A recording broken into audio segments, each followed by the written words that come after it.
అదెవడైనా ప్రభువుని గురించి సిగ్గుపడువాడుగా ఉంటే ప్రభువు రేపటి దినాన దూతలు ఎదుట ఏమని చెప్తాడంట, నాకు కూడా తెలియదు వీళ్ళెవరో అంటాడంట. ఇప్పుడు మనం ఏమంటాం, ఈయనెవరో మాకు తెలియదు అంటాం కదా. రేపొద్దున దూతలు ఎదుట ప్రభు ఏమంటాడంట, వీళ్ళెవరో నాకు తెలియదు. అప్పుడు మీరంటారంట, ప్రభువా అయ్యో పక్కన శ్యామలకు జ్వరం వస్తే నేను ప్రార్థన చేశాను కదా, ఇంకొకరికి దయ్యం పడితే ప్రార్థన చేశాను కదా, దయ్యాలు కూడా నీ నామము ప్రకటించక పారిపోయినాయి కదా, అవునా, అయినా నువ్వెవరో నాకు తెలియదు అంటాడంట ఆయన. ఒకసారి జ్ఞాపకం చేసుకోండి మీరు. అంటే కేవలం మనం ప్రార్థనలు చేస్తే అద్భుతాలు జరిగిపోతున్నాయి కదా అని మన గురించి దేవుడు మంచి చెప్పేస్తాడేమో అని అనుకోవడానికి లేదు. కానీ నీవెవరవో నాకు తెలియదు అంటాడంట ఆయన. ఈరోజు ఆయన ఎవరో మనకు తెలుసా లేదా? తెలుసా?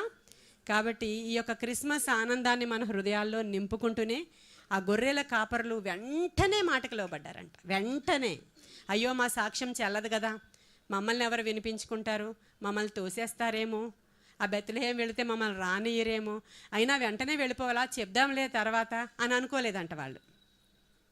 వెంటనే మాటకి లోబడి అక్కడికి వెళ్ళిపోయి ఈ యొక్క వార్త అందరికీ ప్రకటించినప్పుడు అనేకులు ఇది వినినప్పుడు వాళ్ళు ఏమయ్యారంట, ఆశ్చర్యపోయారంట.